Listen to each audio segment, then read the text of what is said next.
Right. Good afternoon, everyone, and welcome back to API Days. I'm Alex, and I'll be your MC for this afternoon's platform track. So welcome, everyone. I hope you're looking forward to some great talks this afternoon. And to start off with, we're going to have the amazing Graham Lee, who's the co-founder of Archium. He's a Sydney-sider, and like a lot of you, I'm sure, has an affinity with software engineering. He's been over 2 decades worth of experience in the industry, both as a software engineer, software lead, and a product engineer. He's passionate about microservices, and he's here to talk to you about something that's really important and probably more important than ever before. As we know, SOA was a big failure because of the lack of discoverability of the assets that we so diligently created. But so how do we document, make sure those things are discoverable? Graham's got a great talk to talk all about that today. So off you go, mate. Great. Thanks very much for that intro, Alex. And we are going to be talking about rethinking software architecture documentation. Thank you for arriving. If you have, I hope you weren't scared away by that word documentation. Some people are. So we're going to take a leaf out of Mike's book from yesterday's keynote, and we're going to go back in time to start this off. But instead of looking at computing today, I want to take you back to have a look at a brief history of communication. Okay, so we're going to go all the way back to 500,000 BC, where we believe was the advent of speech and language. Now, this was super important for us because it broke the constraint of limited expression. So we know that other animals can communicate with each other, but no other animals have language. And with language, humans can communicate super detailed and nuanced details about what we want to do. And we can also talk about high-level abstract ideas. So we're going to fast forward now through the history of communication. We're going to see a whole bunch of technologies each break a different constraint as we go through them.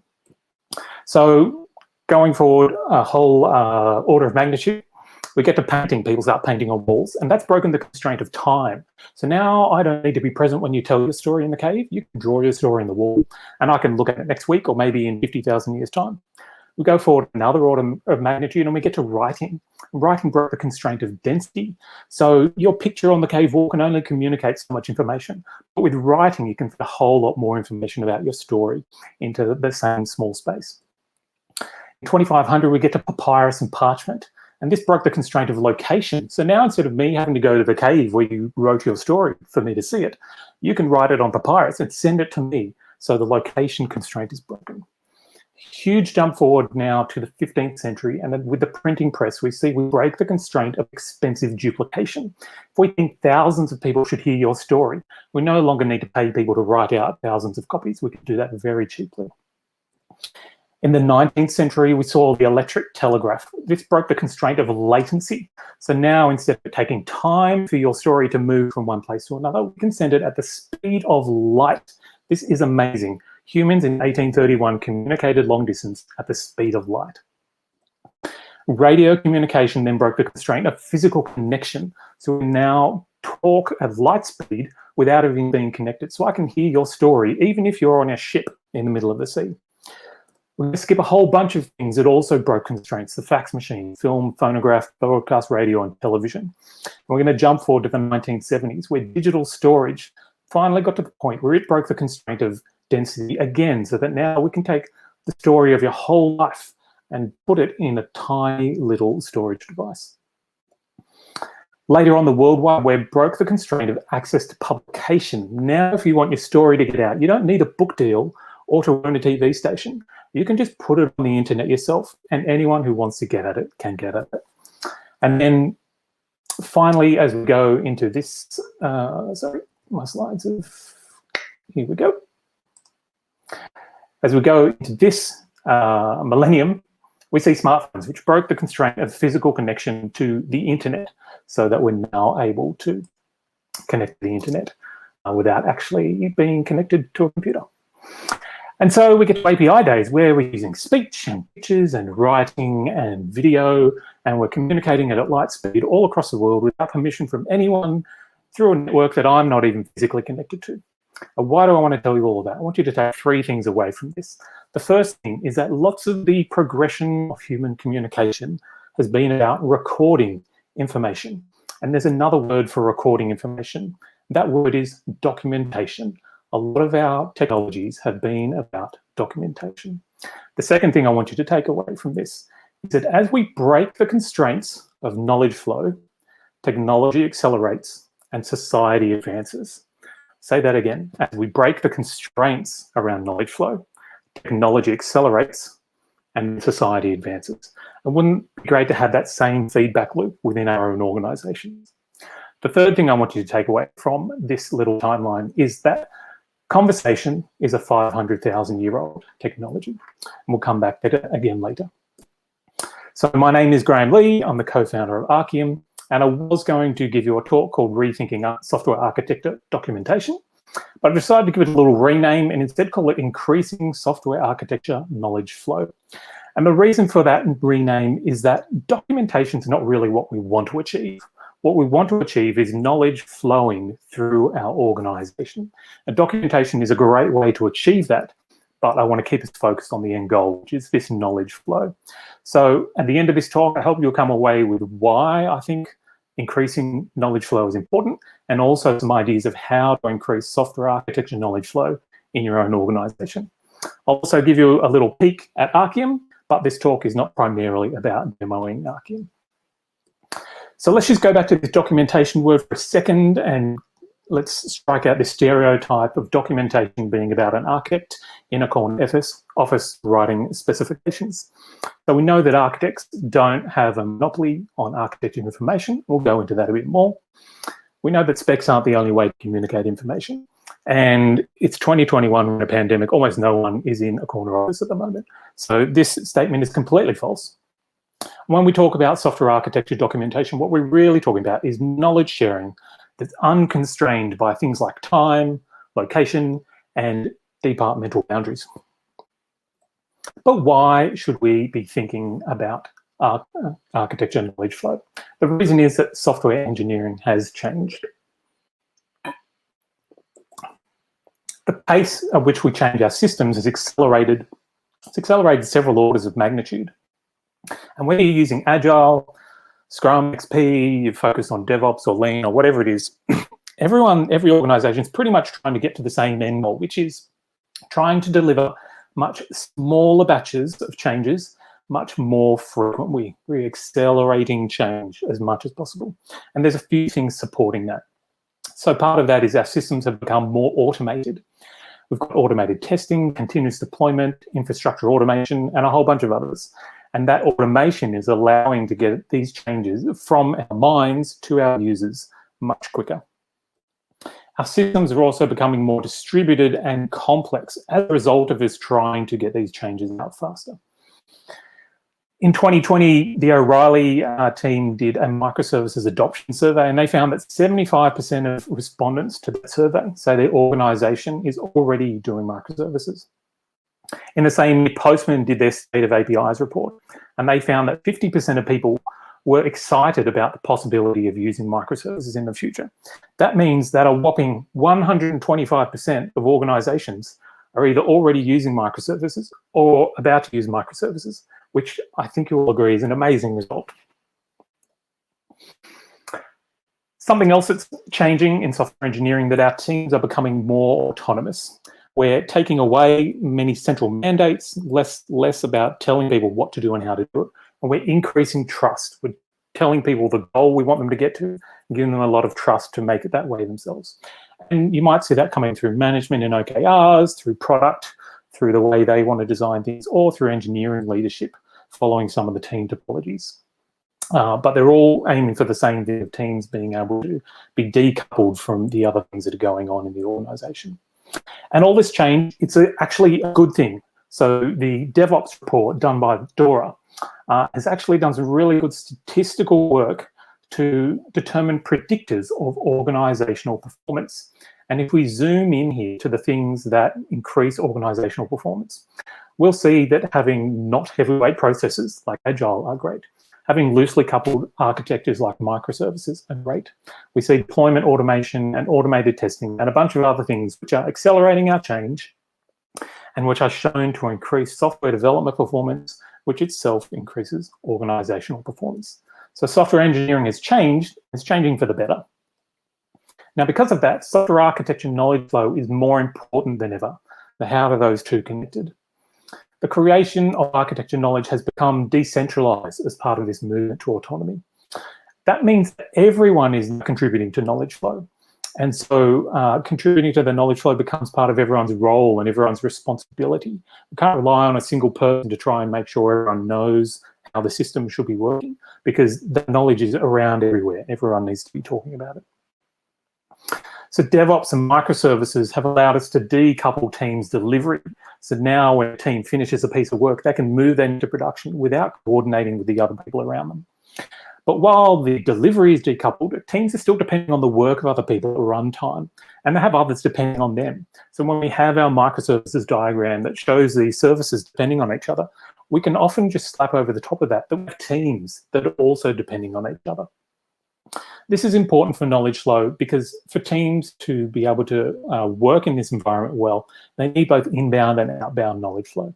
So they need inbound knowledge flow from the things they're depending on to give them confidence that they're integrating with those things correctly.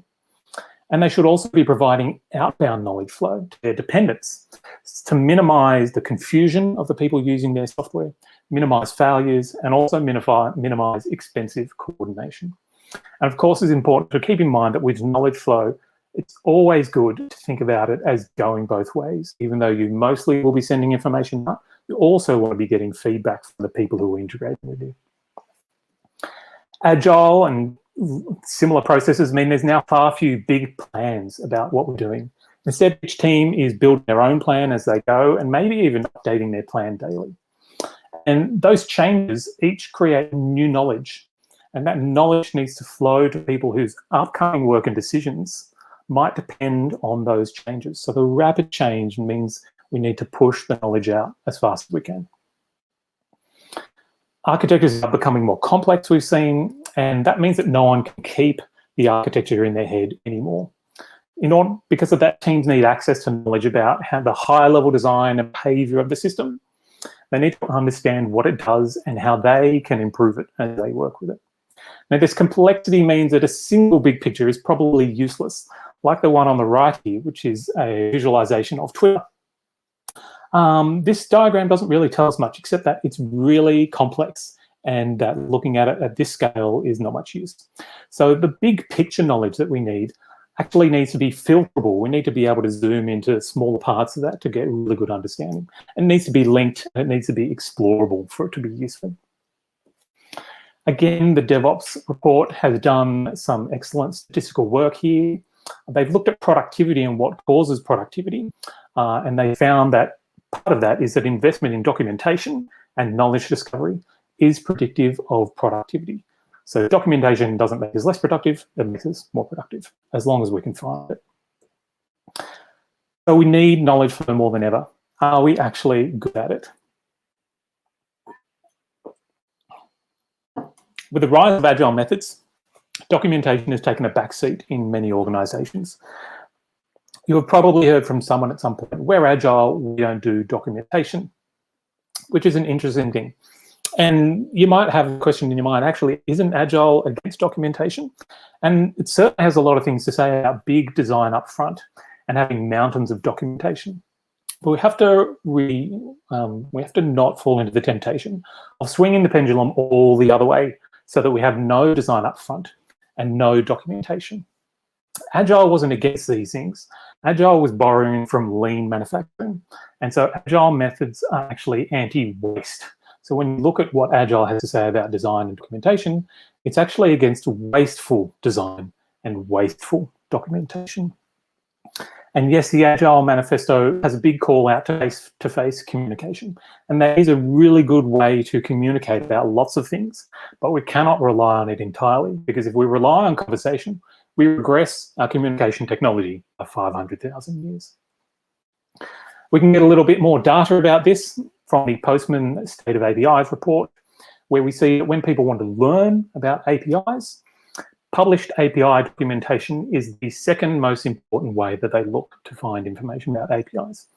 However, when it comes to actually doing that learning, we find that poor documentation is the #1 obstacle for people adopting APIs. So we recognize that it's very important, but we're also not doing a great job at it.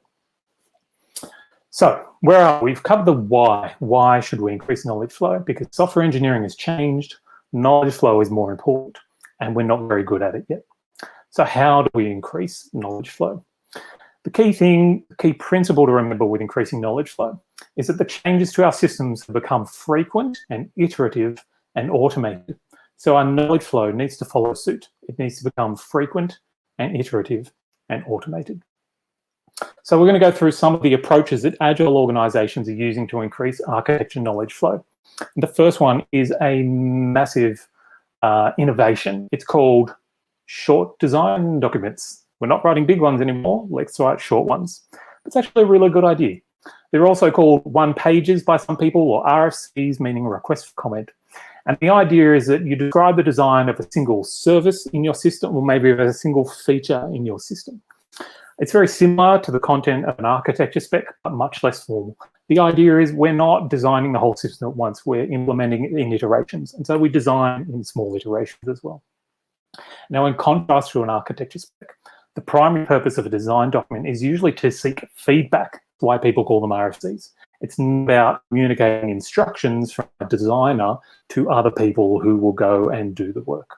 So it's the people who are going to do the work saying, this is what we plan. What do other people think? For that reason, they're often published in collaboration tools. And a great benefit is that the discussion can be recorded along with a design. So we don't just see the end result, but we can see the discussion that was had about whether that ideas were good or not. The next method we're going to look at is a thing called architecture decision records. So design documents record the service microarchitecture, typically the design of what's going on inside a service. Architecture decision records, or ADRs, record and distribute macro architecture decisions. That means the decisions outside services and between services and underlying services. So some examples of things you might do is standardization of your pipes. So maybe you want to use HTTP in a particular way, or maybe you want to select one message broker that all services are going to use. That will be the type of thing you put in an architecture decision record. And just broadening that out, pretty much any cross-cutting concern in your architecture can be very well served by producing an architecture decision record. They typically document how the decision was made. So not just the outcome of people use this message broker, but these are the ones that we considered. And through these trade-offs, we came to a decision to use this one. That's really important because it means new team members can learn why things are the way they are. Not just we use Kafka, but why we use Kafka and why we didn't choose Rabbit. With that rationale recorded, we can also see when the decision is no longer relevant. Let's say we chose a particular message broker because we thought we'd never have more than 10,000 messages a day. Now we're up to 50,000 messages a day. Now we know we can look at that decision and go, well, we need to reconsider that decision. The next thing we'll look at is service catalogs.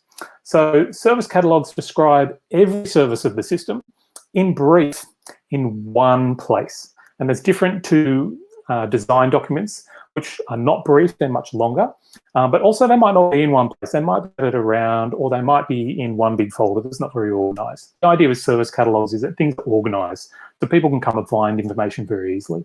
You typically just list the most important information that you think people need when they're looking for a service catalog. And you'll also typically link out to other sources of information that you have in other knowledge bases. They're obviously not as technical as design docs, but that's a good thing. It makes them an ideal way for people to get an overview, such as new starters, testers, ops, management, and even product teams who are looking to understand the technology more. One of the challenges with service catalogs, two of the challenges, is making them comprehensive, so making sure people go in there when they add new services and update services, and keeping it up to date, so as things change, making sure information is new, is up to date and relevant. The next knowledge flow thing I'm going to look at is monitoring and observability. And you might think, why is that appearing in a talk about documentation? Because that's a different thing. But actually, documentation is just recording information, and monitoring and observability are likewise about recording information, done in a very automated way, but still recording information. And the important thing here is that knowledge flow doesn't just happen between people. We can actually learn from our running systems through monitoring and observability. So we have a knowledge flow coming from the system and observing the system. We also learn a lot when they're not running. It's sometimes when we learn the most about our systems. So monitoring, you probably know, is diagnostic telemetry that's emitted by our systems. So we might have logs and traces and metrics and alerts. And observability, some people say it's completely different to monitoring. Some people say it's just those things. I would think of it as a property of monitoring. And it's the property of being able to get answers to questions that you aren't specifically monitoring for. That means you need your telemetry designed in a way that does exploration, not just a way that's designed to show a dashboard, and if you need more info, you got to go digging in code, but a way that gives you enough information that you can start asking new questions. Next one is one of my favorite topics, architecture diagrams. Architecture diagrams are really just about trying to give people an overview of the structure of the system. Not all of the details, but an overview. There's really no standard form diagrams, I like to say. But that means that we should really ask what makes a good one if there's lots of different formats. And I think we should think of diagrams as a product. So we want to think about the user first and what the user needs out of a diagram. And then we choose a format that best suits the needs of the user.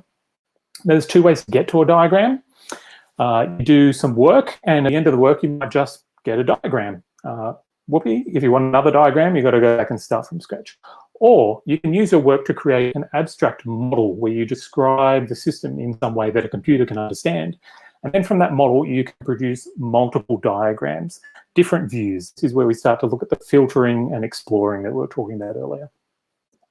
There's a bunch of different ways to get architecture diagrams these days. You can draw them manually using some drawing tools. It's got the big advantage that you get full control over the appearance. But some of the disadvantages are it's usually time-consuming and often also quickly obsolete. I'm sure lots of you have diagrams throughout your wikis at work that haven't been updated in months or years. So they might be useful for seeing what the system looked like in the past, but they don't actually help you understand the system now. You could create a model manually. So you can get tools where you put a model in and you can generate multiple views, which is obviously a big advantage. Disadvantages of that is it can still be time consuming, probably less because maybe you're not designing where all the boxes and lines are. But again, it's quickly obsolete if the people aren't focused on keeping that source of information up to date. Something that's becoming very popular the last few years is generating diagrams from a text DSL.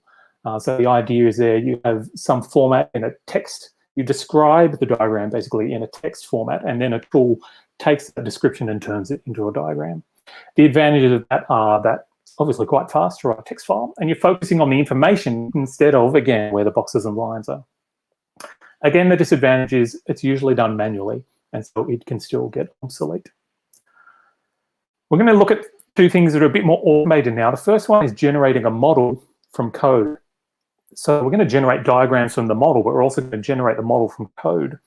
So typically a tool like Structurizer will have you put annotations in your code, and you can then see the annotated things and the way they're connected in the code and generate a model from that.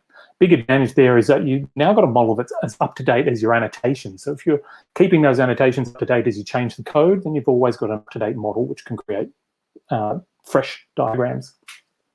The disadvantage of these is often because they're looking at code, they're usually about an internal architecture. So they're just about a monolith or a large service rather than being about a microservices distributed system. You can also generate a model from telemetry, and this is what Archium does. So we take distributed tracing and we're able to create a model from that telemetry that's coming out of the production system. Big advantage of that is our model now represents the reality of what's going on in production today. We're not relying on anyone to do manual things. We're actually looking at reality. We can examine many views because we've got a model, and we can also filter and explore what we're looking at to see the system from lots of different viewpoints. Disadvantage of an approach like this is you need broad telemetry across your whole system in order to do it really well. One thing to think about with your diagrams is how do people discover them? How are they going to find them? I'm sure I've been in a situation where most teams were doing some diagrams of what they're doing, but they just buried it in a wiki page in the team space. The ability for people to find it was not there. So with diagrams, you want to think about maybe creating a diagram catalog, or maybe making sure you link to diagrams in your service catalog. I'm going to cover a few other ones really quickly. So tech radars allow you to maintain oversight of what tech your team is leveraging, experimenting with, and retiring. Runbooks let you document standard procedures for maintenance and failure scenarios. And living documentation is a set of practices for automating the creation and maintenance of documentation so that it changes at the same pace as the system. I'm just going to dive into Archium a little bit closer so you can understand that. Archium's kind of like a combination of a service catalog and a diagram library using the principles of living documentation. So, as I said before, we're automating this process of creating a model of the system. And that means that compared to manually created service catalogs and diagrams, we're able to decrease the amount of manual effort that goes into producing the model. But because it's automated, we're also able to increase the amount of detail that's in the model. And that then lets us do some quite interesting things. So generally, it looks like this. Your system is putting stuff into distributed tracing. The Archium agent is looking at that tracing and from it condensing an architecture model of your system and passing that to our Archium SaaS. It is iterative, so as you deploy new things to your system and they start tracing, the agent will see that and tell the SaaS, hey, here's some new things that should be added to the model. By doing that, we're able to populate the service catalog in Archium with the architecture model of the actual running system without people necessarily typing in any information at all. We can explore diagrams from lots of different views. So here we can see a diagram of a single feature and how it works in the system. Or we can focus in on a particular service and see everything that's inbound to that service and outbound from that service in a single diagram. With the details in the model, we're also able to ask really interesting questions. So we can ask which features of a system does a service support? And we can just go to that service and we can see a list of the features which require that service as part of their completion. We can also flip that around and say which services and APIs are used when handling requests for a feature. So we can go to that feature and we have a list here of all the services involved and the APIs on those services that are used in that feature. So you can see it's quite detailed information. We've got a ginormous roadmap of exciting things we want to do with this rich architecture model. But already we've got customers who have been able to see and find things that are happening in their system that they didn't know before because they didn't have this right view of their system with the right level of detail. We're currently enrolling beta customers, so if you'd like a demo, get in touch through our website, or you can email me or hit me up on Twitter or LinkedIn. Any of those work. So let's wrap this up. Software architecture, knowledge flow. We talked about software engineering has changed. We're now optimizing for rapid changes and decentralized autonomous design and deployment. Because of that, knowledge flow is more important than it ever has been. We've departed from this world of big design up front, where knowledge flow is mostly owned by an architect probably who's producing finalized specs with the end result of us having stale documents. But we want to be careful not to swing all the way over to having no design up front, having no one take responsibility for our knowledge flow, ending up with no documentation and being in the end position that we need to use ad hoc oral history for most of our communication about what's going on in our system, which we learned is the communication technology of 500,000 years ago. What we want to find is this sweet middle spot where we do just enough design up front, where teams each take responsibility for the knowledge flow that they need to push into the organization. And they do that in a way that produces living documentation that evolves at the same pace as the system is changing, with the end result being that we want to try and get continuous knowledge flow. Thanks very much for coming. That's awesome, Graham. Thank you so much for the talk today. Probably just have time for one question. And the one I wanted to ask you, obviously, I mean, I think you've described such an important problem in the software engineering domain. That's the complexity of the systems often sort of evolve on their own, and therefore the documentation quickly becomes stale. How do you see, I mean, a lot of that one-page documentation, is that going to be complementary, or is that sort of joined in with the discovered model that Archium can produce? Yeah, that's a great question. I think those type of short design documents, they're going to be a thing that continues.